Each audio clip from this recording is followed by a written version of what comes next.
لیکن یہاں ہوتا ہے یہ. تو وہ ایک ٹانگ کی بوٹی تھی اور تیل اور شوربہ تھوڑا بہت تھا, اور تھال میں جو اسنیہ بھائی کھا رہے تھے وہ اللہ کے نیک بندے لگ رہے تھے. نگاہیں بھی بیچاروں کی نیچی تھی, ایک بوٹی تھی, کوئی بھی نہیں کھا رہا تھا. اچھا, اس کے برابر 10 بوٹیاں تھیں جو نوٹس لینے کی بات ہے. میں بار بار بولتا نہیں, بول کے میں بھی تک گیا کہ یہ مانتے ہی نہیں ہے. میں نے کہا کہ یار کرائے کے لیا یار, جو اسلامی بھائیوں کو کوئی سلیقے کا نکال کر ترکیب سے دیں, لیکن بہرحال اور ہے جو کچھ, انشاءاللہ یہ دن بھی گزر جائیں گے. اچھا, ایک ہی تھی, یہ کوئی بھی نہیں کھا رہا تھا. میں ان کا بس نظارہ کر رہا تھا اور دل میں خوش ہو رہا تھا کہ یار لگتا ہے کہ یہ اشار کر رہے ہیں کہ میرا یہ بھائی کھا لے, میرا وہ بھائی کھا لے, اور سبھی شاید یہ اشار کر رہے ہوں گے, کوئی بھی نہیں کھا رہا تھا. اچھا, آخر کار بہت دیر کے بعد میں نے یہ منظر دیکھا کہ ایک نے ہاتھ بڑھایا بوٹی کی طرف, اپنی ذات کے لیے نہیں. اس نے اس کو نوچا گیا, نوچ کے اس کے ٹکڑے ٹکڑے ٹکڑے کر دیے. پھر ان لوگوں نے مل کے کھا لیا, سب نے تھوڑا تھوڑا لے کر. ان بیچاروں کو دوبارہ کسی نے آ کر بوٹیاں نہیں دی. ایک کی بوٹی پر ان سب نے گزارا کیا. نہ برابر والوں کو ترس آیا کہ یار اپنی کو بوٹیاں ڈال دیتے. سب دینے کو حال مست, مال مست, تھال مست لگے ہوتے ہیں. یا شیخ اپنی اپنی دیکھ. اطراف کا خیال رکھنا چاہیے, پڑوسیوں کا بھی. اچھا, تو بہرحال یہ کہ ایثار جو کرے گا نا, کہ اپنی ضرورت کی چیز, جنہیں اپنی بوٹی ہے ضرورت کی, اپنی حاجت ہے, اور دوسرے کو دے دی تو ایثار کیا نا. تو اپنی حاجت کی چیز جس کی خود کو حاجت ہے, دوسرے کے لیے ترک کر دینا, دوسرے کو دے دینا, یہ اس پر مغفرت کی بشارت ہے کہ اس کی مغفرت ہو جائے گی. تو یہ ثواب ہے.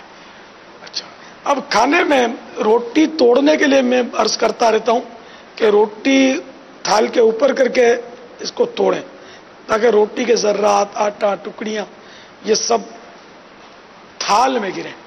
اس میں بھی توجہ نہیں رہتی, ہرس یا تو غالب ہوتی ہے. تو میرے قریب بھی ہوتے ہیں, ان کو بعض اوقات ایک سے زیادہ بار عرض کرنا پڑتا ہے, توجہ دلانی پڑتی ہے.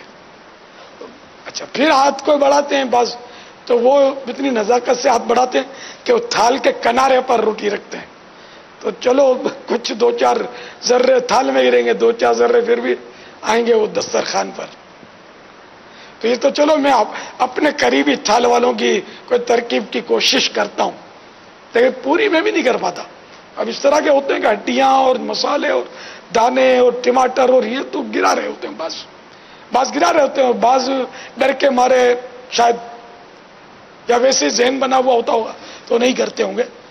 اچھا, میں تو وہ بھی پتیاں بھی اٹھواتا ہوں, اس کی کڑی پتے, یہ سبزی ہے, وہ فائدے والی چیز ہے, یہ پھینک دیتے ہیں. آلو, ہم چھلکے والے آلو اس لیے پکواتے ہیں کہ اس میں وٹامنس ہوتے ہیں اندرونی سطح میں, تو یہ آلو کے چھلکے پھینک دیتے ہیں. تو الحمدللہ میں تو کوشش کر کے یہ بھی پیار سے ان کو کھلوا دیتا ہوں, یار کھا لو, میرے کو منع نہیں کرتے, کھا لیتے ہیں. تو اس طرح مطلب آپ کو ہر جگہ کرنا ہے. ہڈیوں میں سے ایک ایک دانہ چھانٹی کرنا ہے, مسالے میں سے ایک ایک دانہ. تو ایک بھی دانہ جو ضائع ہو گیا نا, اس کا حساب اپنے دے نہیں سکتے قیامت کے دن. یہ بھی حدیث شریف میں کہ تم نہیں جانتے کھانے کے کس حصے میں برکت ہے. چاول کا ایک دانہ نہیں, آدھا دانہ, بلکہ 1/4 دانہ, ایک کڑی ٹکڑی بھی چاول کی چلی گئی, پھینک, ہو سکتا ہے وہی ہماری ساری برکت لے جائے. بابا یہ فیس بک پر بھی آپ اس سے براہ راست دیکھے جا رہے ہیں. یہ طاہر رضا کہہ رہے ہیں کہ روٹی کے کنارے بعض اوقات موٹے ہوتے ہیں یا کچے رہ جاتے ہیں, اس کے بارے میں بتا دیں کیا کرنا چاہیے. بعضوں کی یہ عادت ہوتی کہ روٹی کے کنارے نہیں کھاتے, بیچ کے کھاتے. تو اب یہ اگر پھینک دیتے ہیں تو اسراف ہے. دوسرا کوئی یہ کنارے کھا لیتا ہے تو ٹھیک ہے, اور اگر گائے بکری کو کھلا دیتے ہیں وہ کھا لیتی ہے یہ کنارے, تب بھی صحیح ہے. پھینک دینا یہ صحیح نہیں ہے. پھینکنا نہیں چاہیے اس کو. میں نے یہ نوٹ کیا تھا کہ وہ ڈبل روٹی بریڈ جو آتی ہے جو یوں جس کے پیس بنے کیا بولتے ہیں اس کو بریڈ اچھا سلائس بریڈ. ہاں یہ سلائس والے بریڈ جو آتے ہیں وہ اس کی دونوں طرف جو پیس ہوتا ہے نا وہ چھلکا یہ نہیں کھاتے. اب میں نے کیا کیا میں نے نوٹ کیا اس کو تو اب میں نے قصدن اب وہ کھاتا ہوں لے کے یار کوئی نہیں کھاتا تو چلو میں کھا لیتا ہوں. کبھی ایسا موقع آ جاتا ہے تو ایسا کئی بار کیا میں نے. تو اب میرے قرب و جوار والوں کا ذہن بن گیا اب وہ بھی الحمدللہ اس کو کھا لیتے ورنہ بچ کر یہی رہتا ہے یہ کس نے کھانا ہے. یار یہ بھی غذا ہے اس کو پھینکنے کی تھوڑی شرعن اجازت ملے گی. ہاں کسی یہ مرغی بکری کو کھلا دیا تو جائز ہے مگر اپنا ذاتی یہ دیگ میں سے یا یہ یہاں سے تندور میں سے روٹیاں اٹھا اٹھا کر گرما گرما بولیں گے میں گائے کو کھلا کے آتا ہوں. نہیں بھائی ادھر رہنے دو اپنے جیب میں پیسے ڈالو. اتنی گائے سے ہمدردی ہے تندور سے جا کر ہوٹل سے خریدو کھلاؤ کون منع کرتا ہے. یہ تو ظاہر ان پیسوں کا حکم تو الگ ہے کہ یہ تو لنگر رضوی ہے جو جانوروں کے لیے نہیں کر رہے ہم انسانوں کو کھلانے کے لیے کر رہے ہیں آپ لوگوں کے لیے کر رہے ہیں. یہ کہہ رہے ہیں کہ اگر روٹی بڑھ جائے تو کیا مچھلیوں کو پانی میں پھینک دیں وہ روٹیاں. اب تو یار مچھلیاں بھی روٹی نہیں کھاتی. دل کو منانے کے لیے مچھلی کو ڈال دیں تو یہ بہہ کر پگھل کر آگے پیچھے ہو جائے گی روٹی. مچھلیاں روٹی یعنی اس کا تجربہ ہو سکتا ہے کسی کو آپ روٹی کانٹے میں لگا کر آپ سمندر میں ڈالیں مچھلی نہیں کھائے گی مچھلی اس میں پھنسے گی نہیں. کسی کو تجربہ ہے اس کا روٹی ڈال کر تجربہ ہے آئے نا مچھلی اس کو نہیں کھاتی نا. تو اب یہ کہ روٹیاں دریا میں کیا کریں گی سوائے پگھلنے کے اور بہنے کے. تو مچھلیاں بھی ذرا یہ اپنی جو ان کی سمجھ میں آتا ہے کھاتی ہے ہر چیز تو نہیں کھاتی نا. تو اس لیے بکریوں کو کھلا دیا جائے. بکریاں گائے بھینس یہ غالباً کھا لیتی ہیں بلکہ ان کو بھی مکس کر کے کچھ اس کا بنو کر وہ کھلاتے ہیں کچھ اس کا مکسچر بناتے ہیں. تو کوئی بھینس کا باڑے والا اس کو دے دیا یہ بکتی بھی ہیں. اپنے گھر کی جو پرانی بچی ہوئی ہیں ٹوٹی پھوٹی ٹکڑے آپ نے فریش رکھ دی کہ ہم اس کو بھوسی ٹکڑے میں بیچ دیں گے. بھوسی ٹکڑے کا بھاؤ کیا ہوتا ہے 100 روپے کا 1 روپیہ بھی نہیں آتا ہوگا اتنا کم بھاؤ آتا ہوگا. پھر یہ جو روٹیاں جو بھوسی ٹکڑے کی اس میں بھی یہ بھی گیم ہوتا ہے گلی سڑی اور طرح طرح کی ہوتی ہے. اور جو میری ناقص معلومات ہے کہ بعض بیکریاں اس روٹی کو پیستی ہیں. یہ جو روٹیاں ہیں نا گلی سڑی ان کو پیس کر اس میں کچھ ترکیب بنا کر فریش کر کے اس کے وہ بسکٹ بنا کر زیرہ ڈال کر یہ ہمیں کھلاتے ہیں. اللہ بہتر جانے. اگر یہ ہے کہ کسی کی بکری کو جو نا خود روٹی نہ کھلائی جائے باڑے والے ہی کو دے دی جائے کیونکہ اس میں ہوتا ہے سوڈا. بکری کو اگر زیادہ کھلا دے تو پھر وہ بکری کا شاید آخری دن ہو. تندور کی روٹی میں سوڈا بھی ہوتا ہے گھر کی روٹی میں نہیں ہوتا. غالباً نمک ہوتا ہے گھر کی روٹی میں. میں ایک ازالہ کر لوں بابا میں توجہ دلائی قرآن کریم کی جو میں نے آیت کریمہ بھی پڑھی تھی اس میں فَإِذَا الَّذِي بَيْنَكَ وَبَيْنَهُ ہے. میں نے فَإِذَا الَّذِي بَيْنَكَ وَبَيْنَهُمْ پڑھا تو اصل ہے فَإِذَا الَّذِي بَيْنَكَ وَبَيْنَهُ. ماشاءاللہ. اچھا روٹیوں کے جو آپ 4 پیس کرتے ہیں 4 ٹکڑے کرنے چاہیے. اور یہ دیکھ لیا کریں کہ بعض اوقات یہ بھی ہوتا ہوگا کہ برابر میں ٹکڑے تشریف فرما ہوتے ہوں گے روٹیوں کے اور آپ بھی کر دیتے ہوں گے پھر یہ ٹکڑے ٹکڑے ٹکڑے بچ جاتے ہوں گے. تو اگر پڑوس میں ٹکڑے ہیں تو وہ ٹکڑے لے لیا کریں. تو جتنے ٹکڑے جلدی کھا لیں گے نا تو روٹیاں فریش رہیں گی ثابت رہیں گی. پاپا یہ زاہد حسین بلوچ ہیں کہہ رہے ہیں کہ پیارے باپا اگر ہری مرچیاں ہوں اور ایسیڈیٹی ہو تو ان کا کیا کیا جائے؟ تو ہری مرچ سے ایسیڈیٹی ہوتی ہے؟ پتہ نہیں بابا. ایسیڈیٹی یہ اپنے گھی تیل اور خصوصاً وہ گھی ویجیٹیبل اب لوگوں کی پسند ہوتی ہے. آج کل ہمارے یہاں بھی گھی کی تربتر لگتی ہے میرے کو بریانی وغیرہ. کلینک میں ہو سکتا ہے دواؤں کا اسٹاک بڑھا دیا گیا ہو, یہ آج کل بڑھ گیا. میں پہلے تو سمجھاتا رہا ہوں آدھا کرو یہ کرو, لیکن اب کیا کروں میں, کس کس کو سمجھاؤں, کون مانتے نہیں. مطلب پکانے والے شاید ہو سکتا ہے کہ نہ مانتے ہو. ہمارا کیونکہ پکانے والوں کا پھر یہ اسٹینڈرڈ خراب ہو جاتا ہے. یہ سمجھیں گے کہ یار, یہ بولیں گے کہ یار پکانا نہیں آتا اس کو, اس لیے ہو سکتا ہے یہ مطالبہ کرتے ہوں گے. اور مجلس اور یہ جو ہوتی ہے یہ تھوڑی مدنی مذاکرے میں بیٹھ کر سنتے ہیں جو ان کا ذہن بنے. عام طور پہ جو کام کرتے ہوتے ہیں بیچارے خدمت کرتے ہوتے ہیں آپ کی, لیکن وہ سنتے نہیں ہوتے. تو یوں آج کل میں نے دیکھا وہ گھی بڑھ گیا, یار بیچارے بیمار ہو جائیں گے, یہ کھا کے بیٹھ جاتے ہیں. باہر تو ابھی چلو موومنٹ ہوتی ہے, آدمی بھاگ دوڑ کرتا ہے, کچھ نہ کچھ کرتا ہے. یہاں تو یہ کھایا اور پھسکا پڑے, اب بیٹے اب پیٹ میں جاؤ, اب سو جائیں گے. اب پھر پیٹ پکڑ کے پھر کئی, اب بھی 2 ہی دن ہوئے, ہو سکتا ہے اگلے دنوں میں تڑپنا شروع کرے. پیٹ کا درد اور موشن اور خدا جانے الٹیاں اور کیا کیا ہو جاتی ہے, بخار میں تپ رہے ہوتے ہیں. تو اس لیے آپ کم کھائیں. اب اللہ کرے میری آواز پہنچ جائے جن کو پہنچانی چاہیے تھی, تو وہ کچھ رحم کرے آپ کے حال پر تو ٹھیک ہے, ورنہ پھر نصیب ہمارے. آپ تھوڑا کھائیں, میں نہیں کھا رہا ہے بالکل, میں تھوڑا سا اکا دکا لقمہ لے لیتا ہوں. ہماری اپنی ترکیب ہوتی ہے, آپ کو شاید بھائے گا بھی نہیں ہمارا کھانا. تو بیٹھنا ہے گھنٹوں تک, اچھا کام کرنا ہے, نمازیں پڑھنی ہے. اب 70 برس کی عمر ہونے لگی, اب میں آپ کی طرح وہ ویجیٹیبل گھی کی بریانیاں کھاؤں گا تو پھر اب ڈھونڈنے کا نکلیں گے میرے کو. اللہ ہم سب کو محفوظ رکھے اور اپنی جان کی فکر کرنے کا جذبہ دے.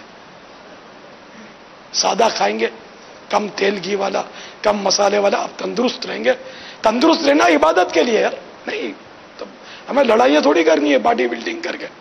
ہمیں مطلب لڑائی کرنی ہے, نفس سے لڑائی کرنی ہے, شیطان سے لڑنا اور عبادت کرنی ہے اللہ کی. تو عبادت پر قوت حاصل کرنے کے لیے یہاں سے جانے کے بعد بھی آپ جتنا احتیاط کرو گے نا, پراٹھے پیزے اور یہ نہیں یار ان چکروں میں پڑو. ٹھنڈی بوتلیں شم کر کے وہ 2-2 3-3 4-4 یہ پیسے والے ہیں نا, یہ پی جاتے ہوں گے.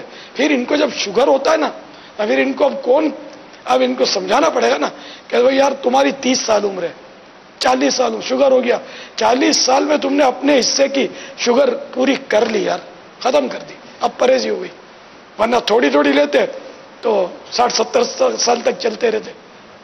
شوگر نہیں ہوتی ہے الحمدللہ, ابھی تک مجھے نہیں ہے شوگر, یہ اللہ کی رحمت ہے, اس کا کرم ہے. میں نہیں مطلب بچتا ہوں مٹھائیوں سے, ٹھنڈی بوتل زمانے سے میں نے پی ہی نہیں ہے. کبھی کوئی آ گئی تو ایک گھونٹ بھر دیا, یہ ذرا ان مانو اگر پینا نہیں کہتے. یہ پوری بوتل میں یہ کہوں نا, جو ٹھنڈی بوتلیں آپ چڑھاتے ہیں جو کولڈ ڈرنکس, برسوں ہو گئے ہوں گے میں نے پوری بوتل کبھی نہیں پی ہوگی. بہت دن ہو گئے میرے, یعنی بہت سال ہو گئے ہوں گے. اور یہ تھوڑی سی بس آ گئی تو چکھ لی, ایک گھونٹ بھر دیا, جیسے 1-2 گھونٹ. یہ شربتیں رنگا رنگی میں نہیں پیتا الحمدللہ, میں سمجھتا ہوں. اور میں کیا پیتا ہوں میں نے رات کو آج بتایا تھا. میں ویسا شہد کا پانی بھی پیتا ہوں میں, لیکن آج کل جو پیتا ہوں نا وہ میں نے آپ کو بتایا تھا. شہد کا پانی مفید ہے, اس میں فوائد ہے. 1 چمچ نہار منہ اگر آپ پانی میں ملا کر شہد شہد, خالی شہد تو ملتا ہی کم ہے نا, شہد ہو 1 چمچ اگر آپ پانی میں ملا کر روز پیئیں گے نا تو انشاءاللہ آپ کی صحت اچھی رہے گی, پیٹ بھی سیٹ رہے گا. بہت فوائد ہے. زیادہ شہد نہیں پئیں گے تو شوگر کا اندیشہ رہے گا. ہے تو اس میں بھی شوگر نا, اور ٹھیک ٹھاک شوگر ہے, مٹھاس ہے. یہ جو سوشل میڈیا پر جو اب سوالات کی جیسا بھرمار کر رہے ہیں, اللہ آپ سب کو جزا. اگر یہ دیکھو یہ اٹھنا شروع ہو گئے, ہمیں یہی سوال اصل میں بیچارے نہیں یہ بیچارے مجبور ہوں گے یار, ابھی زور میں بھی اٹھنا ہے. سوشل میڈیا والوں سے بابا عرض کرنے جا رہا تھا کہ آپ سے میں معذرت چاہتا ہوں, سوال نہیں کر پا رہا ہوں کیونکہ اس وقت خاص فجر کی نماز کے بعد بیان کے بعد امیر سنت اپنے معتکفین اسلامی بھائیوں کو مدنی پھول ماشاءاللہ عطا فرما رہے ہیں. اور میں آپ سے یہی عرض کروں گا کہ آپ سوالات کرتے ہیں ہمارے دیگر سلسلوں میں، مگر ابھی آپ امیل سنت کے مدنی پھولوں سے خوب فائدہ اٹھائیں۔ نہیں، اب ایسا ہے کہ ان کو مطلب اب پھولوں کے سیج پر سونے کا ہی موقع دیا جائے۔ اشراق چاش کا ٹائم تو ہو گیا، جی باپا ہو گیا۔ پڑھیں گے اشراق؟ تو چلو اٹھتے ہیں، اور کیا اگر کوئی سوال ایسا اہم، مطلب سوالات تو باپا ہیں لیکن دعاؤں کے لیے بہت ہوتا ہے، دعاؤں کے لیے یہ بھی بہت اہم کہتے ہے۔ ہیں، اللہ سب کی جائز مرادوں پر رحمت ماں باپ کے لیے، گھر بار بیچارے کے لیے، بیمار پریشان تنگ دست قرض دار، گھر کی تکلیفیں ہے نا، طرح طرح کے مسائل ہوتے ہیں۔ اللہ ابھی امت پر رحم فرمائے۔ خرچن کے سوال آ رہے ہیں تو اس کے سوال آ رہے ہیں تو اس کے سوال آ رہے ہیں، تو کھانے پینے سے متعلق سوالات تو بھی آمین، اچھے اچھے سوال۔ سوشل میڈیا تو شروع ہے بابا، مدینہ منورہ میں دیکھ رہے ہیں۔ نہیں، ان کے سوال کے جواب دینے چاہیے۔ ایک اس سے یہ بھی بہتری آئے گی کہ یہ بھی زیادہ دلچسپی لیں، اور ان تک بھی دین ہی پہنچانا، ہم نے اپنا کون سا ذاتی کو واہ کرانی ہے۔ اچھا، ایک ہے نعمان رضا ہیں، شاید معتکف ہیں، اس وقت ماہ کے اعتکاف کے لیے آیا ہوں، پوچھنا یہ کہ یہاں تھال دھو کر پینے کا کہا جاتا ہے، تو ایک طرف یہ بھی ہے کہ آخر میں پانی نہیں پینا چاہیے، اب اس کے نقصان ہے، اور دوسری طرف تھال دھو کر پلایا جا رہا ہے، تو اس کی تطبیق کر دیں، تطبیق کا لفظ لکھا ہے۔ امام غزالی کے بارے میں مجھے یہ سمجھ میں آیا کہ بہترین حکیم بھی تھے۔ انہوں نے لکھا ہے کہ ایک غلام آزاد کرنے کا ثواب ملتا ہے جس برتن میں کھایا اس کو دھو کر پینے سے۔ تو اب یہ کہ تھال میں پانی ہوتا کتنا ہے، اور مل جل کے ہی پیتے ہوں گے تھوڑا تھوڑا،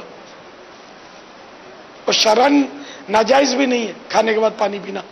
چلو صلاۃ الاشراق یرحمنا اللہ۔ باپا ایک سوال میں کروں گا ذرا۔ یہ کھڑے ہو گئے، دیکھ لو یہ جی باپا بھلے بیچارے بھلے کھڑے کھڑے سن لیں۔ باپا کا ایک مدینہ، باپا سے ایک مجھے جواب لینا ہے۔